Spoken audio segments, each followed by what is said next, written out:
Hi friends, எல்லாருக்கும் வணக்கம். This is Shivaji. Friends, video போகிறதுக்கு முன்னாடி என்னுடைய சப்ஸ்கிரைபர்ஸ், ஃபேவரட்ஸ் ஃப்ரெண்ட்ஸ் எல்லோருக்கும் என் மனமார்ந்த நன்றிகளை தெரிவிச்சுக்கிறேன். ஸ்டாப் லாஸ் ஸ்ட்ரிக்ட்லி யூஸ் பண்ணுங்கள். ஸ்டாப் லாஸ் போடாமல் ட்ரேடே எடுக்காதீங்க. ஸ்டாப் லாஸ் எல்லாமே எந்த ட்ரேடும் கிடையாது ஃப்ரெண்ட்ஸ். நிறைய பேர் சொல்லுவாங்க, நீங்கள் யூடியூப்பில் பார்ப்பீங்க, ஸ்டாப் லாஸே போட தேவையில்லை, ஆல்கோ ட்ரேடிங் பண்ணால் அதுவே பண்ணிட்டு போயிட்டே இருக்கும், லாபம் நமக்கு கொட்டும் அப்படின்னு சொல்லிட்டுலாம் அட்வர்டைஸ்மெண்ட் பார்த்துருப்பீங்க. அப்புறம் அந்த சில மொபைல் ஆப்ஸ்லாம் பார்த்துருப்பீங்க, டிராஃபிக் சிக்னலில் வந்தால் நம்ம ஒரு பட்டன் தட்டினா வந்து 10 நிமிஷத்தில் வந்து 10,000 வந்துடும் அப்படின்னு நம்மலாம் பார்த்துருப்பீங்க. அப்படிலாம் கிடையாது. ஸ்டாப் லாஸ் போடாமல் ட்ரேடே கிடையாது. ஓகேங்களா? ஸ்டாப் லாஸ் தான் ஹார்ட். மனுஷனுக்கு நம்ம எப்படி ஹார்ட் இருக்குதோ அதே மாதிரி ட்ரேடிங்கில் ஸ்டாப் லாஸ். ஓகே, சரி ஃப்ரெண்ட்ஸ், வீடியோக்கு போகலாம் வாங்க. என்னடா அது லேர்ன் டு லாஸ் அப்படின்னு டிஃப்ரெண்ட்டாக தலைப்பு கொடுத்துருக்கான அந்த அப்படின்னு நினச்சிக்கலாம் எல்லாருக்கும். ஃப்ரெண்ட்ஸ், இதை பார்த்திங்க அப்படின்னா லாஸ் பண்ண கற்றுக்கிறதே வந்து ஒரு கலை ஃப்ரெண்ட்ஸ். அதாவது லாஸை வந்து சின்னதாக பண்ண கற்றுக்கணும். நீங்கள் லாஸ் பண்ண கற்றுக்கிட்டீங்க அப்படின்னாவே ஆட்டோமேட்டிக் ப்ராஃபிட் வந்து உங்களை தேடி வரும். ஆனால் என்ன பண்ணுறாங்கன்னா, லேர்ன் டு ப்ராஃபிட் அப்படின்ற கான்செப்ட் எடுத்துகிட்டு வந்து இங்கே அப்ளை பண்ணுறாங்க மார்க்கெட்டில். லேர்ன் டு ப்ராஃபிட், அதாவது இப்போ நீங்கள் யூடியூப்பில் பார்த்தீங்கன்னா 99% யூடியூப் பார்த்திங்கன்னா எப்படி ப்ராஃபிட் பண்ணுறது, தினமும் எப்படி கோடிக்கணக்கில் சம்பாதிப்பது, தினமும் எப்படி லட்சக்கணக்கில் சம்பாதிப்பது, அப்புறம் என்ன சொல்ல பாசிட்டிவாக விஷயத்தை வந்து ஒரு என்ன ஹோப்பை வந்து சேல் பண்ணிகிட்டு இருப்பாங்க. பாருங்கள், டெய்லி நான் வந்து 50,000 சம்பாதிக்கிறேன், டெய்லி நான் எனக்கு இந்த ப்ராஃபிட் ஸ்க்ரீன்லாம் காமிக்கிறேன், நான் டெய்லி இப்படி பண்ணுறேன், நான் டெய்லி அப்படி பண்ணுறேன்னு சொல்லிட்டு ஒரு யூடியூப்பில் நிறைய வீடியோஸ்லாம் போட்டிருப்பாங்க. இப்போ டெய்லி 50,000 சம்பாதிக்கிறேன், டெய்லி 1,00,000 சம்பாதிக்கிறேன் அப்படின்னு சொல்கிறவங்க ஏன் தன்னை அறிமுகப்படுத்திக்கணும் வெளியே வந்து, நான் இவ்வளோ சம்பாதிக்கிறேன் அவ்வளோ சம்பாதிக்கிறேன் அப்படின்னு ஹோப் சேல் பண்ணுறாங்க அவங்க.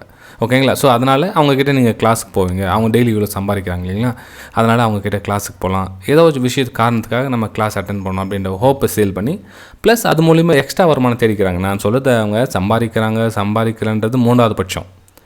அவங்க அந்த ஹோப்பை சேல் பண்ணி அதன் மூலிமா இன்னும் கொஞ்சம் வருமானத்தை தேடிக்கிறாங்க. நான் அவங்களுக்கு தப்பு குறை சொல்ல மாட்டேன் நான். ஓகேங்களா? ஆனால் நாம் தேடி போகிறோம் இல்லைங்களா, நம்மளுடைய தேடுதல் வந்து முறைப்படி கரெக்டாக அமைஞ்சதுன்னா கண்டிப்பாக நீங்கள் சக்ஸஸ்ஃபுல்லாக வந்துடலாம். இப்போது ஒரு நம்ம ஆழம் பார்த்து காலை விடணுன்னு ஏன் சொல்கிறாங்க, இப்போ ஒரு அந்த டெப்த்து எவ்வளோன்னு பார்த்துட்டிங்கன்னா தான் ஒரு 10 டைம் 20 டைம் அந்த டெப்த்து பார்த்துட்டிங்க அப்படின்னா அதுக்கப்புறம் நீங்கள் ஈஸியாக உள்ளே இறங்கி என்ன வேணாலும் பண்ணலாம். ஓகேங்களா? ஸோ இந்த லாஸ் பண்ணுறது அப்படின்றது வந்து ஒரு ரொம்ப ரொம்ப சூப்பரான விஷயம் ஃப்ரெண்ட்ஸ். இந்த லாஸ் பண்ண கற்றுக்கிட்டிங்க அப்படின்னா உங்களுக்கு இந்த எமோஷ்னல், சைக்காலஜி, ஃபியரு இதெல்லாம் வந்து நேற்று ஃபியர் பற்றி வீடியோ போட்டிருந்தேன், எல்லாம் பார்த்துருப்பீங்க. ஸோ அந்த ஃபியர் அப்படின்ற விஷயம் வந்து கண்ட்ரோல் கிடைக்கும். ஏன்னா அந்த வீடியோ லென்த்தாக இருந்தாலும் கண்டினியூஷன் பண்ண முடியல என்னால். மேபி அதுவே உங்களுக்கு 10 நிமிஷம் ஆகிடுச்சுன்னு நினைக்கிறேன். ஒரு சிலர் வந்து இவ்வளோ எக்ஸ்ப்ளனேஷன் பண்ணி கொடுக்க சொல்லுவேன், நீங்கள் வளவலன்னு பேசிகிட்டு இருக்கீங்க, மெயின் பாயிண்ட்டுக்கு வாங்க அப்படின்னு சொல்லுவாங்க. ஃப்ரெண்ட்ஸ், இதெல்லாம் மெயின் பாயிண்ட். நான் சொல்கிறதே மெயின் பாயிண்ட்டை தான் இவ்வளோ விவரமாக சொல்லிட்டு இருக்கேன். ஆனால் மெயின் பாயிண்ட்டுக்கு வாங்கினா அவங்க மெயின் பாயிண்ட் எதை சொல்ல வராங்கன்னு தெரியல. அதாவது இதுக்கு மேலே போனால் வாங்கிக்கோங்க, ஸ்ட்ராட்டஜி எதிர்பார்க்குறாங்க, இதுக்கு கீழே போனால் வாங்கிக்கோங்க அப்படின்வாங்க. ஸோ ஸ்ட்ராட்டஜி சம்மந்தப்பட்ட வீடியோஸ் உங்களுக்கு வேணும்னா, உங்களுக்கு இந்த வீடியோ நான் சொல்கிற விஷயம் போர் அடிச்சிச்சுன்னா நீங்கள் ப்ளேலிஸ்ட்டு போய் பாருங்கள், நிறைய ஸ்ட்ராட்டஜிஸ் கொடுத்துருக்கேன். அதே மாதிரி இந்த ஸ்ட்ராட்டஜி வந்து நான் தான் கண்டுபிடிச்சேன் அப்படின்ற மாதிரிலாம் எந்த ஸ்ட்ராட்டஜி யாரும் கண்டுபிடிக்கல ஃப்ரெண்ட்ஸ். அதெல்லாம் எல்லாம் அவங்களுக்கு ஆட்டோமேட்டிக்காக வருது, அப்ளை பண்ணிகிட்டு இருக்காங்க. அதுக்கு முன்னாடி ஒருத்தர் ஸ்ட்ராட்டஜி நான் தான் போட்டேன் அப்படின்னா அதுக்கு முன்னாடி இன்னொருத்த அந்த ஸ்ட்ராட்டஜி கண்டுபிடிச்சிருப்போம். ஸோ அந்த ஸ்ட்ராட்டஜி இன்னொருத்த அப்ளை பண்ணுவான். அந்த வீடியோ நீங்கள் ஃபஸ்ட் டைம் பார்க்கறதுனால இந்த ஆள் தான் சொன்னது, இந்த ஆள் தான் ஸ்ட்ராட்டஜி அப்படின்னா. இப்போ மேபி நான் சொல்கிற விஷயம் வந்து வேறு ஒருத்தர் அப்ளை பண்ணியிருந்தாங்க அப்படின்னா அவங்க சொன்ன ஸ்ட்ராட்டஜி இதுதான் அப்படின்வாங்க. ஸ்ட்ராட்டஜி நீங்களே கண்டுபிடிக்கலாம், ஒரு ஸ்ட்ராட்டஜிக்கு ஓனர் நீங்களாகவும் மாறலாம். ஓகேங்களா? ஸோ ஸ்ட்ராட்டஜி மேலே டிபெண்ட் ஆகாதீங்க. நான் சொல்கிறேன் இல்லையா, அந்த டைம் வேஸ்ட் பண்ண தொடர்ந்து பேசிகிட்டு இருக்கேன் அப்படிங்க, அதெல்லாம் ஒவ்வொரு பாயிண்ட்ஸ் வந்து கோல்டன் வேர்ட்ஸ் ஃப்ரெண்ட்ஸ். கொஞ்சம் யூஸ் பண்ணி பாருங்கள், உங்களுக்கு புரியும் கண்டிப்பாக. ஓகே, லாஸ் பண்ண கற்றுக்குங்க அப்படின்ட்டு சொல்கிறதுக்கு காரணம் என்னென்னா, இப்போ ஏதாச்சும் விஷயம் உங்களுக்கு நீங்கள் உங்களுக்கான ஒரு ஸ்ட்ராட்டஜி எடுத்துட்டிங்க அப்படின்னா அந்த ஸ்ட்ராட்டஜியில் உங்களுக்கு லாஸ் கம்மியாக வருதான்னு பாருங்கள். இப்போ ஃபார் எக்ஸாம்பிள் வந்து இதில் என்ட்ரி போடுறீங்க, ஒரு இடத்துல என்ட்ரி போடுறீங்கன்னா நீங்கள் டார்கெட் வைக்கிறீங்க அப்படின்னா அதனுடைய ஸ்டாப் லாஸ் வந்து ரொம்ப தூரத்தில் வருதா கிட்டத்தில் வருதான்னு பாருங்கள். இப்போது ஃபார் எக்ஸாம்பிள் வந்து ஒரு பிரேக் அவுட்டில் ட்ரேட் எடுக்கிறீங்கன்னு வச்சுக்கலாம், அதனுடைய ஸ்விங் லோ இங்கே இருக்குது. ஸோ டார்கெட் வந்து ப்ரீவியஸ் ஸ்விங் ஹை இங்கே இருக்குது அப்படின்னா ஸ்விங் ஹை வந்து டார்கெட்டாக வைக்கிறீங்க. அப்போ என்ன ஆகுனா உங்களுக்கு டார்கெட் வந்து பெருசாக அமைதான், நம்ம ஸ்விங் லோ வந்து ஸ்டாப் லாஸ் அமைதான். ஓகே, இந்த ஸ்ட்ராட்டஜி நமக்கு ஓகே சூப்பர் அப்படின்றதுல இதில் ஒரு 50 டைம் வந்து ஒர்க் பண்ணுங்கள். இந்த மாதிரி ஒரு பிரேக் அவுட்டில் நான் ட்ரேட் எடுக்கிறேன், பிரேக் அவுட்டில் மேக்ஸிமம் டைம் வந்து நான் எடுக்க சொல்ல அதனுடைய ஸ்விங் லோ இங்கே வருது, ஒருவேளை அந்த ஸ்விங் லோ இங்கேருந்து வந்து ஸ்டார்ட் ஆகுது அப்படின்னு வச்சுக்கலாம். ஃபார் எக்ஸாம்பிள் இது வந்து லாஸ் பெருசாக வருது, இது வந்து ப்ராஃபிட் சின்னதாக வருது.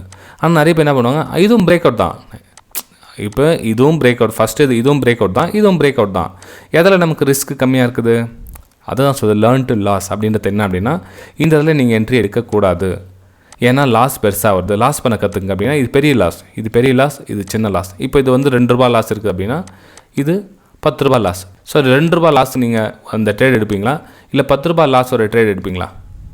ப்ராஃபிட் சேம் தான், ரெண்டுத்துக்கு சேம் தான் வச்சுக்கோங்க. அப்போ நம்ம என்ன பண்ணுவோம், ரிஸ்க்கை வந்து எது கம்மியாக இருக்கோ அந்த ட்ரேடை அப்ளை பண்ணணும். அப்போது லாஸ் பண்ண கற்றுக்கிட்டிங்கனாவே நீங்கள் ப்ராஃபிட் ஆட்டோமேட்டிக் நீங்கள் உங்களுக்கு அந்த பயம் இல்லாமல் பண்ணலாம். ஏன்னா உங்களுக்கு ரிஸ்க் தெரிஞ்சிச்சு, நமக்கு ஒரு வேளை நமக்கு நஷ்டம் அடைஞ்சால் கூட நம்ம ரூ. 2 நஷ்டம் அடையும் அப்படின்னு. நீங்கள் பெரிய ஸ்டாப் லாஸ் வச்சுட்டு ஒரு வேளை நஷ்டம் அடைஞ்சிச்சு அப்படின்னா ரொம்ப பெரிய லாஸாக இருக்கும். அப்போ நீங்கள் நெக்ஸ்ட்டாக சரி கட்டுறதுக்கு 5 ட்ரேடு இல்லை 10 ட்ரேடு பண்ணால் கூட உங்களால் சரி கட்டுறதுக்கு ரொம்ப கஷ்டமாகிடும். ஏன்னா பயம் வந்துடும், 2வது ட்ரேட் 3வது ட்ரேட் சக்ஸஸ் வருமா இல்லையா தெரியலையா, அந்த பயத்திலே இருப்பீங்க. ஓகே ஃப்ரெண்ட்ஸ், வீடியோ பிடிச்சா மறக்காமல் லைக் பண்ணுங்கள், சப்ஸ்கிரைப் பண்ணுங்கள், ஷேர் பண்ணுங்கள். நிறைய பேருக்கு ஷேர் பண்ணி விடுங்க. உங்களால் முடிஞ்சது அப்படின்னா ஒரு கமெண்ட்ஸும் தெரிவிக்கலாம். சார் இந்த வீடியோ எப்படி இருந்தது அப்படின்றத கமெண்ட்ஸும் தெரிவிக்கலாம். நான் சொல்கிறது பிரேக் அவுட்டில். சரி, பிரேக் டவுனில் அதே மாதிரி தான். இப்போ ஒரு லெவலில் வந்து பிரேக் டவுன் கொடுக்குது, ப்ரைஸ் வந்து கொடுக்குதுன்னா இந்த மாதிரி பிரேக் டவுன் ஆகுதுன்னா ஸோ இந்த ஹையை தான் உங்களுக்கு ஸ்டாப் லாஸ். ஸோ அப்போ நீங்கள் என்ட்ரி எடுக்கிறீங்க அப்படின்னா டார்கெட் எவ்வளோ போடுறீங்கன்னா இந்த இதில் பாயிண்ட் வருது. சப்போஸ் இன்கேஸ் இந்த தூரம் டிஸ்டன்ஸ் இங்கே பெண்ட் ஆகாமல் இப்படி போயிட்டு வந்து இங்கே பெண்ட் ஆகுது, இங்கே இடத்துல பிரேக் டவுன் ஆகுதுன்னா இந்த ட்ரேட் எடுக்காதீங்க. ஏன்னா உங்களுக்கு ஸ்டாப் லாஸ் பெருசாக வருது, டார்கெட் வந்து சின்னதாக வருது. ஸோ எப்பவுமே ஸ்டாப் லாஸை சின்னதாக பாருங்கள். எடுத்தோடனே டார்கெட் எவ்வளோ கிடைக்குன்னு பார்க்காதீங்க. அந்த ட்ரேடில் எவ்வளோ நமக்கு ஒரு வேளை நஷ்டமாகிடுச்சுன்னா ரிவர்ஸ் ஆகிடுச்சு. இது ஸ்டாக் மார்க்கெட், இது ப்ராபபிலிட்டி ஆஃப் தி கேம் தான். நம்ம வந்து நாம் நினச்சி ஷூ ஷாட், ஸ்னைப்பர் ஷாட், என்னென்னோ சொல்லுவாங்க அதுக்கு அட்ராக்ஷன் வேர்ட்ஸ்லாம், அந்த மாதிரிலாம் கிடையாது. 70% இதான் ரியாலிட்டி. இது நல்லா தரவாக கற்றுக்கிட்டவங்களால் ப்ரெடிக்ஷன் பண்ணுறதே 70% தான்.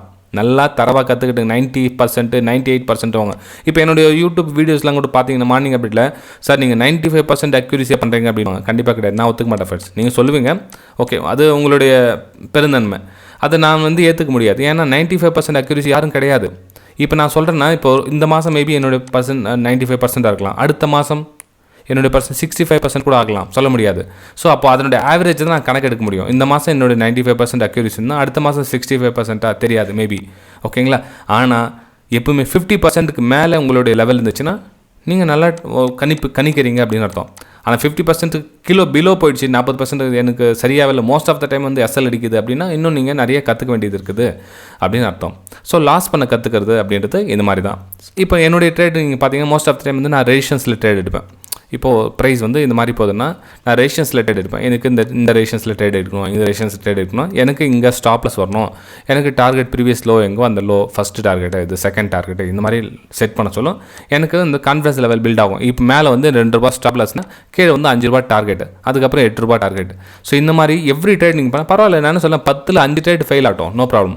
5 சக்ஸஸ் ஆனால் கூட ஸோ எனக்கு ரிஸ்க் வந்து கம்மியாக இருக்கிறதுனால, ரேஷியோ அதிகமாக இருக்குது, எனக்கு ப்ராஃபிட் ஸ்க்ரீன் அதிகமாக இருக்கிறதுனால எனக்கு வந்து மந்த் எண்டில் ஓவரால் ப்ராஃபிட்டில் தான் இருப்பேன். ஆனால் இதே நீங்கள் ரிஸ்க், அதாவது இது இப்போ நான் சொன்னேன் இல்லைங்க, இந்த இடத்துல என்ட்ரி எடுக்க மாதிரி, இந்த இடத்துல ஹை ஸ்டாப் லாஸ் போட்டு நான் இந்த இடத்துல என்ட்ரி எடுக்கிறேன் அப்படின்னா ஸ்டாப் லாஸ் பெருசாக வருதா இக்னோர் பண்ணுங்கள்.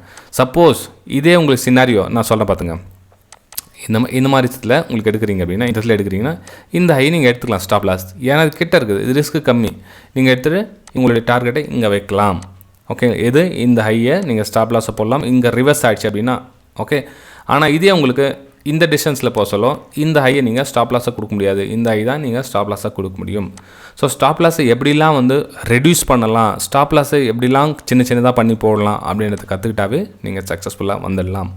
முதல்ல என்னுடைய வெபினார் ஸ்டூடெண்ட்ஸ்க்கு நான் சொல்லிக் கொடுக்குறதே அதுதான். ஃபஸ்ட்டு அவங்களுடைய எல்லா ஸ்டடியும் 45 டேஸ் கிளாஸ் முடிஞ்சதுக்கு அப்புறமா லைவ் மார்க்கெட்டில் அவங்களுக்கு ஹோம்ஒர்க் கொடுக்க காரணம்னா அவங்களுடைய என்ட்ரி எப்படி இருக்குது, அவங்களோட எண்ணம். ஏன்னா வந்து ஒரு 400 பேர் 300 பேர் ஜாயின் பண்ணுறாங்களா, அவங்களுடைய எண்ணங்கள் வேறு மாதிரி இருக்கும். இப்போ நான் சொன்னேன், ஒருத்தர் பிரேக் அவுட்டில் என்ட்ரி எடுப்பார், ஒருத்தர் பிரேக் டவுனில் நல்லா ஃபேவரட்டாக எடுப்பார், ஒருத்தர் வந்து ரீடெஸ்ட்மெண்ட் எடுப்பார், ஒருத்தர் சப்போர்ட்டில் எடுப்பார், ஒருத்தர் ரெசிஸ்டன்ஸில் எடுப்பார்.